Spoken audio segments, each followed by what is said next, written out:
Hello and welcome to this episode of Trish Rock TV, an energy shift, changing energy, shifting perceptions. Today's inspiring guest is Dagmar, the animal communicator.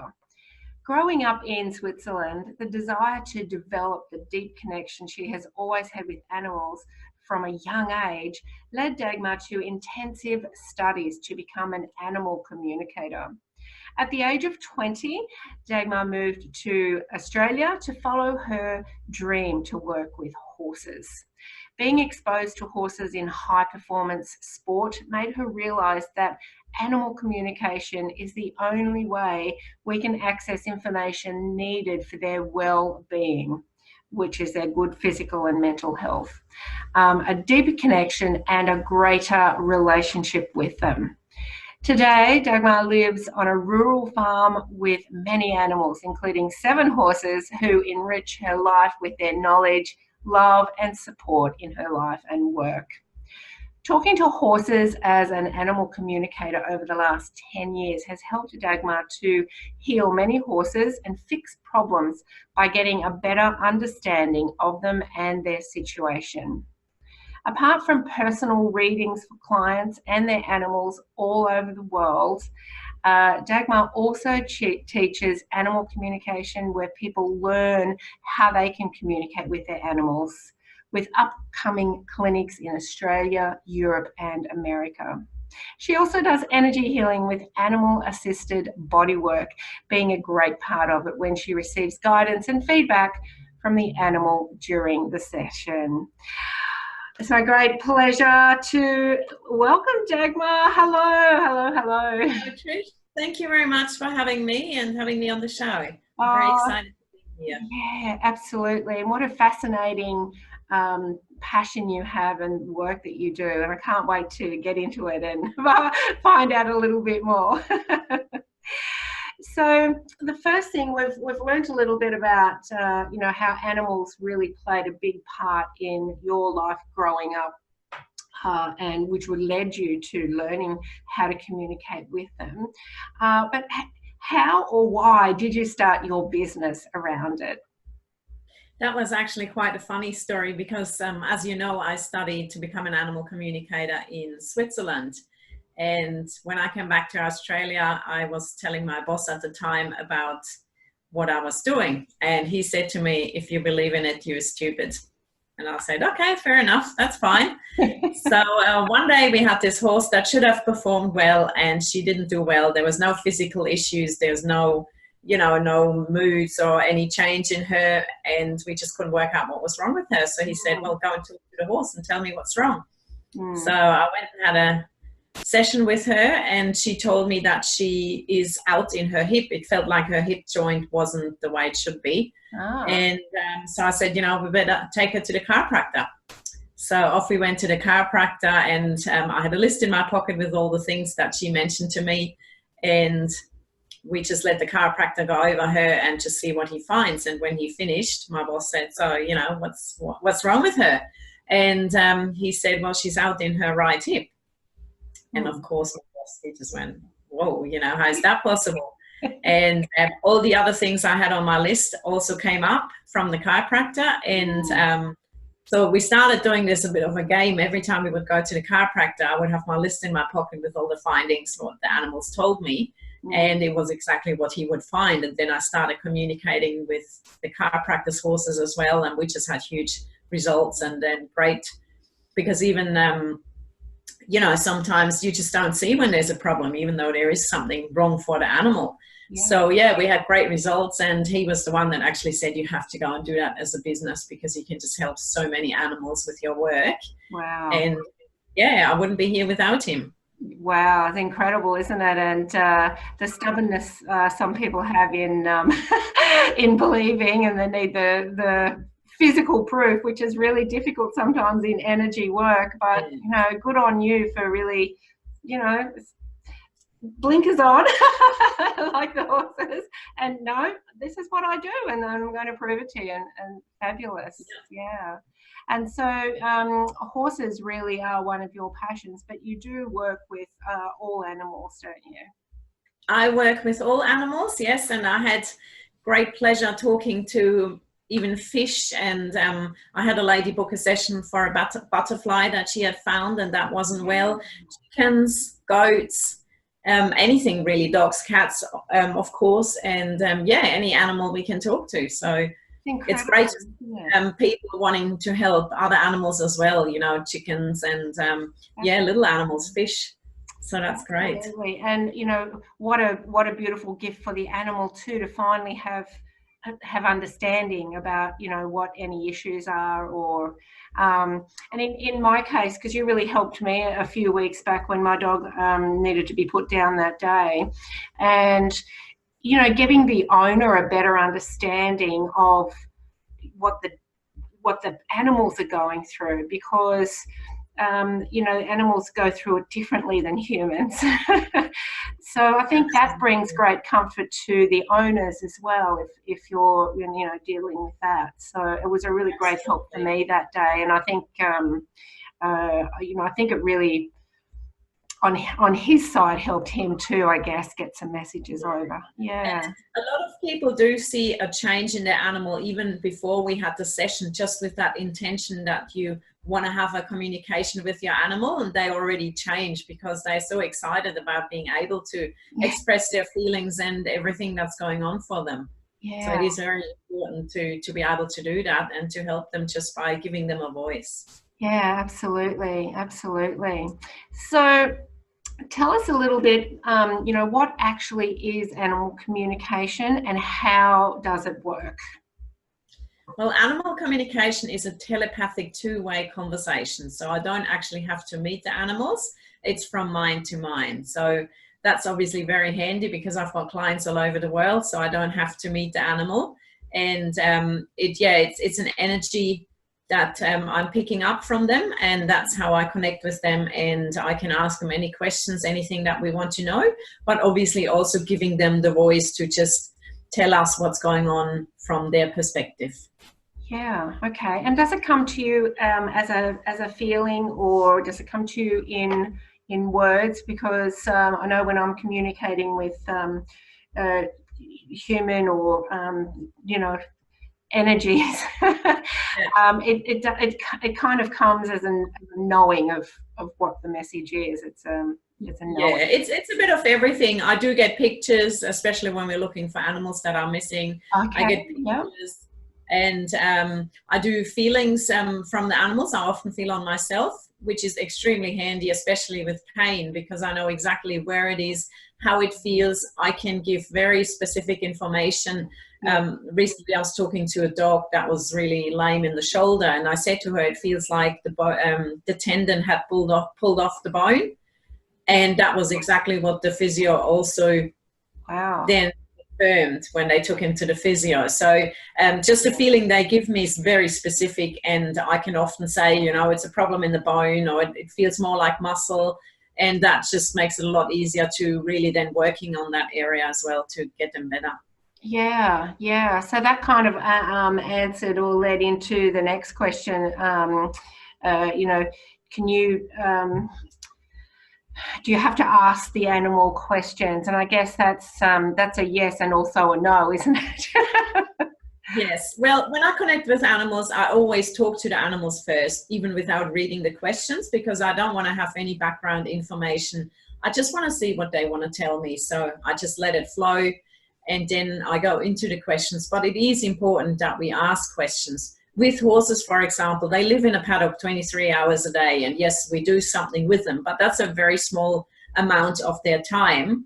So they're probably not going to talk about, you know, what was going on last time I rode them. It's more important for them which horses they're in the paddock with, and you know, happiness in the herd and things like that. So if we don't ask, why did you play up last time I rode you, then it might not come up in the conversation. Often things do come up, but it's not necessary that it does. So I always stress that it is important to ask specific questions if you have issues and you want to have answers to those issues. Okay, awesome. And I guess you ask that to the owners as well, if you're work, you know, like, what is it exactly, or do you just you know, if the owner contacts you and wants you to talk with their pet, do you just kind of not ask them what they want to know, or how does that work?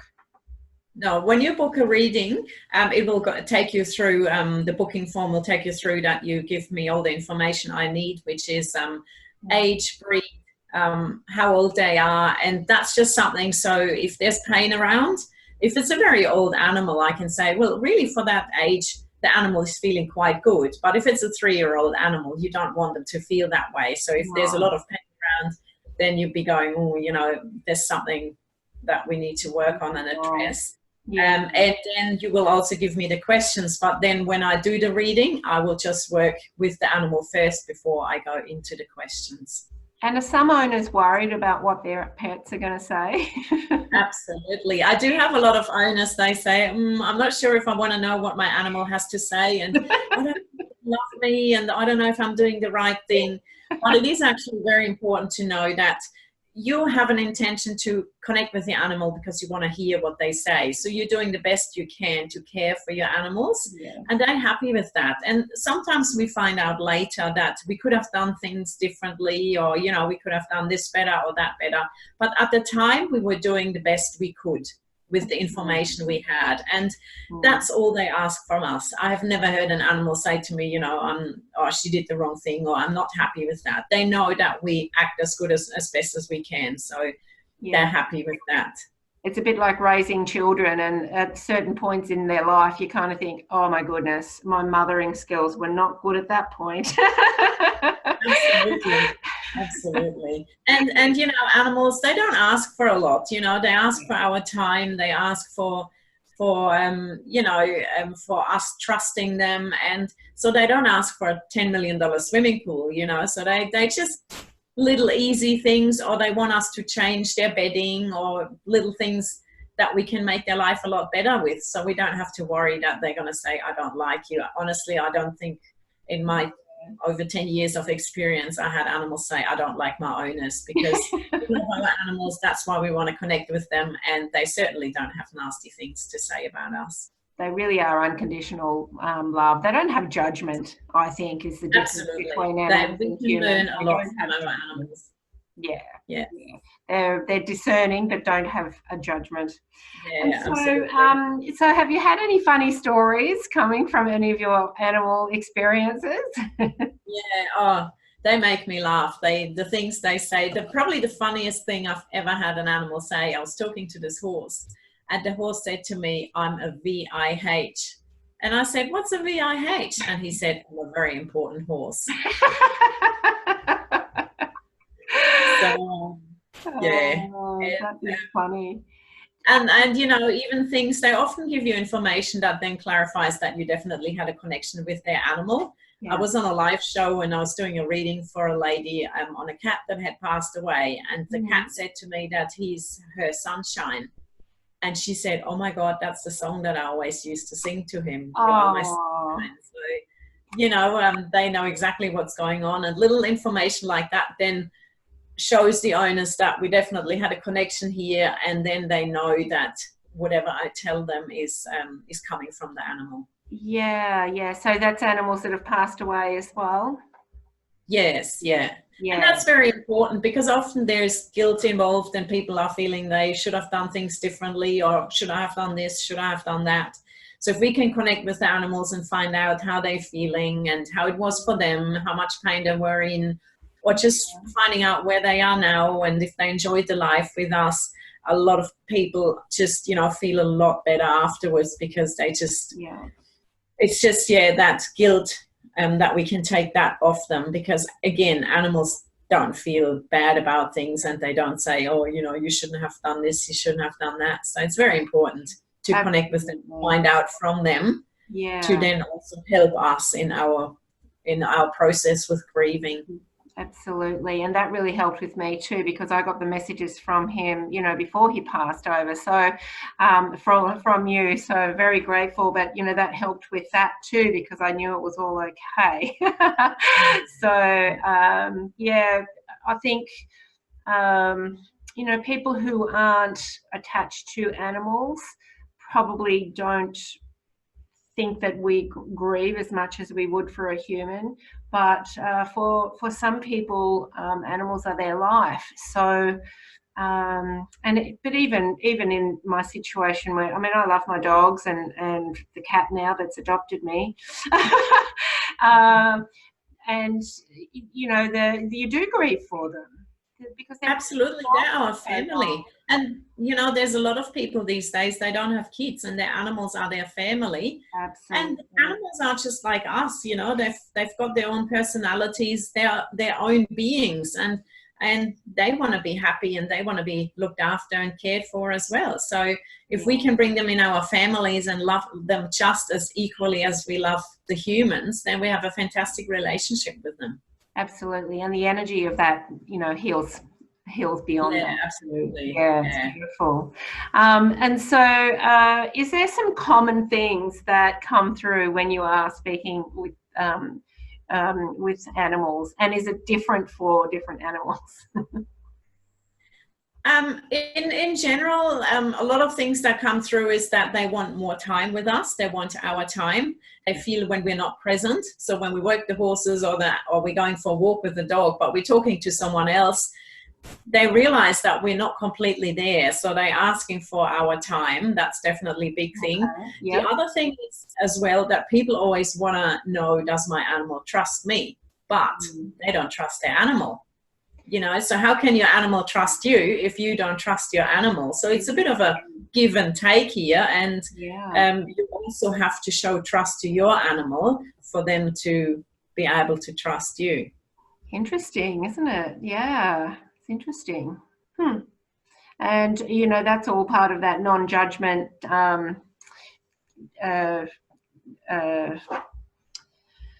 unconditional love, isn't it? It's that trust. Absolutely.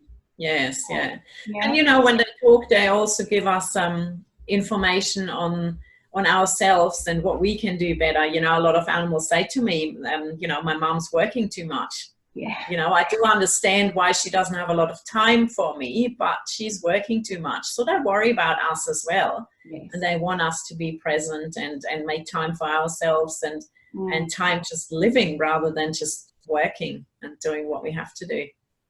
Do you believe animals come into our life for a purpose, for a reason? Absolutely, absolutely. Yeah. And even when animals pass away and people want to know if their animals are coming back to them and they don't know which animal should I choose, I always say, you know, they will find you. You know, whatever decision you make, if an animal has to come to you, they will come to you.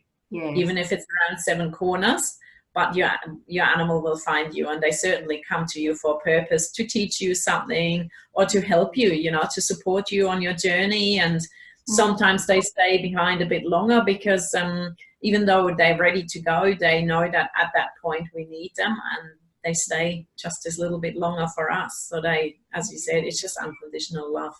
Yeah, absolutely. I've always believed that the animals, any of the animals I've ever had, have always been the perfect ones and have shown up at the right time. Yes, yeah, I totally agree. Yeah, interesting. Including the cat in the neighbourhood that's now adopted me and kind of rules the house now.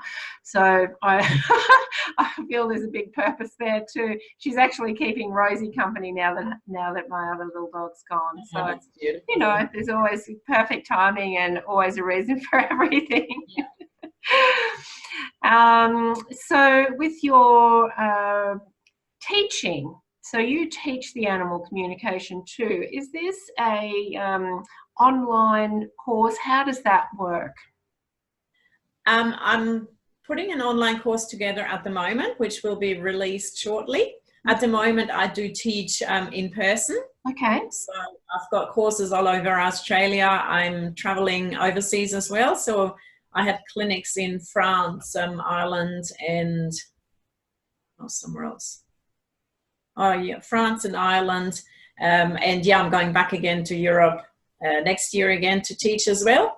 And there's a trip planned to America as well. So it's great to teach in person because you just meet always wonderful people, and it's just nice to not only doing it over the computer. Yeah, absolutely. And what a thrill for you to be helping the growth of animal communication. You were saying to me before that, it's definitely something that's growing, but there are still so many people who aren't aware of the power of this work. So the more people you can teach, then the more widespread it becomes and the happier our animals are. Absolutely, because my mission in life is to help animals, to give them a voice. And if I can teach people how to connect with animals, then we're helping more people. So that's why it is important for me to, not just communicate with animals, but also to teach people how to connect with them, because then they will also, connect with the neighbor's cat. And so, it's just such a big impact that we can have if we do that. Yeah, absolutely, absolutely. So, where do you see yourself, down the track? Well, I'm working on a project. I'm not quite sure if you've heard of the horse documentary, Listening to the Horse. It's an Irish girl that put it together. Fantastic job. And she's interviewed over 70 horse people around the world. Okay. And I'm in this as well. And it's really just about horses and how, you can make things better for them, and just different training methods. And it's a great documentary. And I'm just working on another project with her at the moment. I can't say too much, but it's an exciting project. And yeah, I'm just really wanting to spread the word, spread the love, spread the love for the animals, and just make people aware that animals aren't just like us. They've got feelings. They've got anything that we have as well. Their being is as important to them as we are to ourselves. So it is important that we respect that as well, and that we don't just make choices over them or for them. Yeah. Because they're like us. They have needs and feelings, dreams, and a purpose in life, and it's important to respect that. Yeah, absolutely. Well, what a thrill to be on that movie, right? Yeah. Are you the only animal communicator on there? Yes, yeah. I was very lucky. I met her here in Australia probably 2 or 3 years ago, and I communicated with her horse, and that was obviously in Ireland at the time. So she was quite blown away by it. And when she started putting the movie together, she asked me if I wanted to be in it. So that's how it all happened. How wonderful. And here's the thing, that's also going to help the non-believers, I guess you could say. Yeah. And I think that's wonderful that's, I'm kind of thinking, and the next movie that will be made will be probably even more of the intuitive connection with the animals, as well as the looking after them in the physical too. So yeah. See, a lot of people, they ask me if I'm a behaviorist, and they want me to come and meet their animals. But if you meet them, you also tend to bring your own emotions in, and your other senses. Oh, this horse is lame. There's a problem here. Could that be the issue? But the thing is, we're not a behaviorist. It's a mind-to-mind communication. So I don't have to see the animal. And sometimes a behaviorist can't tell you what's wrong. If a dog doesn't drink from the water bowl and you think, oh, there's something physically wrong, or the dog is sick, you don't know. So you really have to talk to them to get that answer. And a behaviorist is looking at the animal from the outside, and sometimes their behavior just doesn't reflect what is going on in the animals, In the animals, and trying to train that out of them or change that behavior without knowing why it's band-aiding it, really. So you're actually getting to the why. And that's actually really refreshing. However, when you get to the why, that will also be able to change their behavior. I tell you an interesting story with my own horse. He was in a yard, and he was in that yard for a while, and all was good. And all of a sudden he started to play up. And everyone said that he's trying to get to my other horse, and I need to train him, and he's being naughty. I have to punish him and all sorts. So I connected with him, and I said, what is your problem? And he said, water. So I went and checked his water, and the first time I checked it, I couldn't really see anything. The water looked clean. He had water. Everything looked fine. And then when that continued, I thought I really have to go and check the water again. So I went and had another look, and I found a dead plant under the water trough, and they'd been spraying poison around the paddocks a few days before, and they put poison in his water. Oh gosh. Okay. He could tell me is by misbehaving, and everyone that just read his body language had it wrong, because they all thought he's just being an idiot and he's just playing up, but he had a good reason. And the only way he could show me that something was wrong is by running around and being an idiot.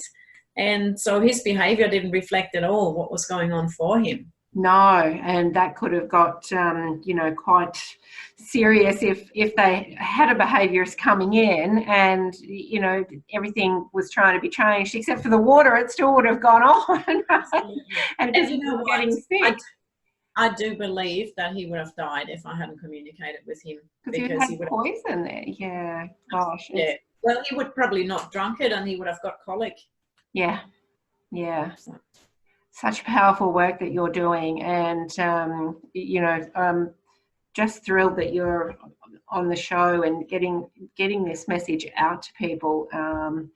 So there's a couple of things I think are really great. I mean, just the fact that the owner can be at peace with whether their pet is happy or not, that's a great benefit. If there is something wrong behaviourally or health-wise, it's great to be able to actually zone right in and actually ask them, where are you sore? And yes.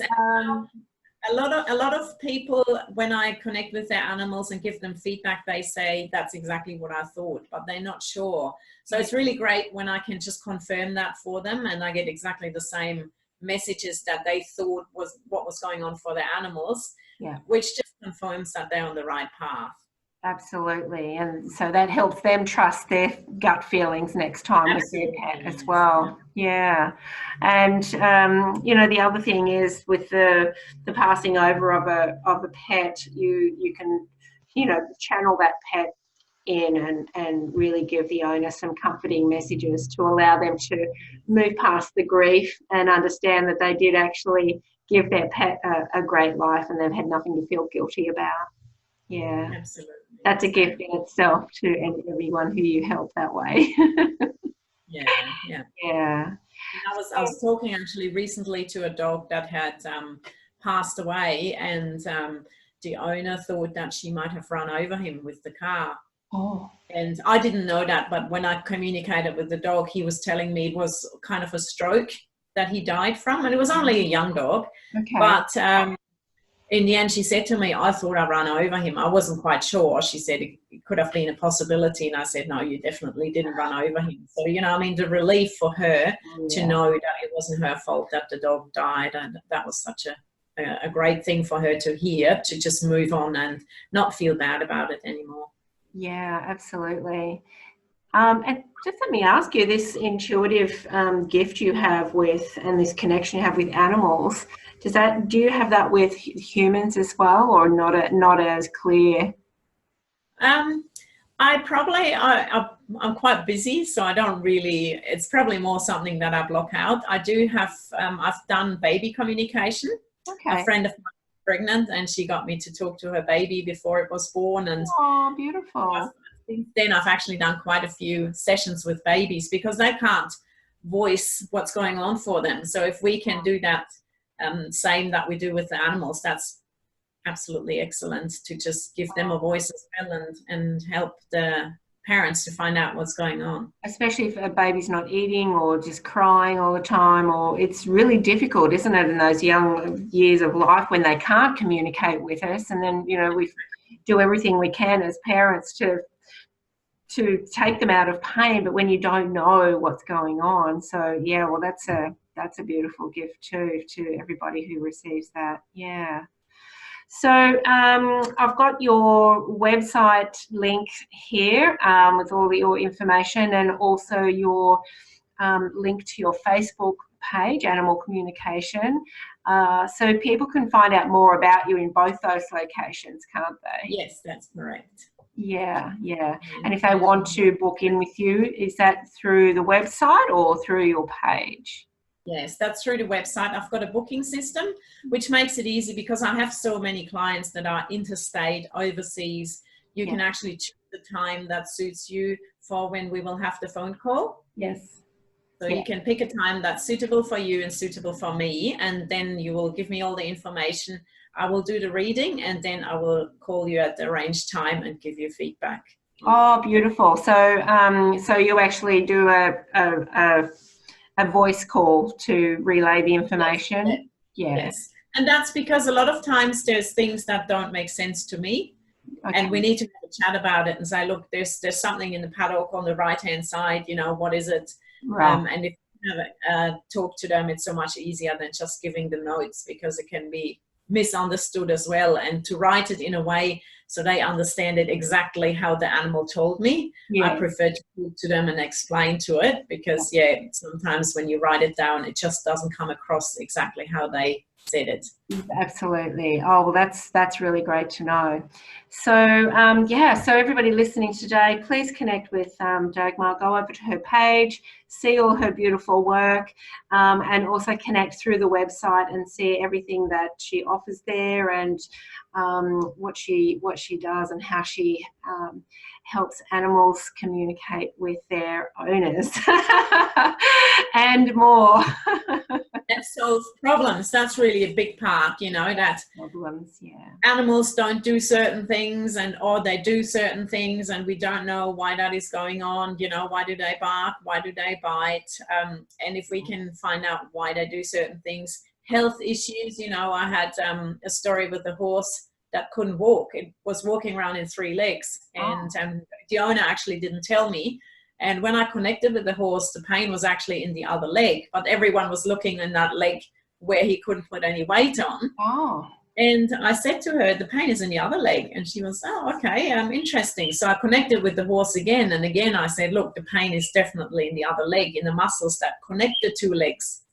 And once they found that out, they got a physio in and fixed the problem. And she was at the stage where she just was going to retire the horse because it couldn't walk anymore, and the vets couldn't find out what was wrong. That was because everyone was looking at the wrong leg. Yes, yeah. So that's why it is such an important tool, because our senses, they often tell you something that is not correct, you know, because we really need to go into the animal to find out what is going on. Powerful work. And thank you so much for coming and sharing your gift and your knowledge with us all today in this episode. And I think it's going to really make sense to so many people, and I'm sure they'll reach out and get some help. There's a lot of animal lovers here in this community of mine. So Awesome. Well, thank you so much for having me. It was a great pleasure talking to you. Thank you. And thank you once again for the help you gave me with my little Harley. You're welcome. It was my pleasure. All right. Thank you, everybody, for watching this episode today. And please connect with Dagmar. And I look forward to seeing you for our next episode of Trish Rock TV. Bye for now. Bye.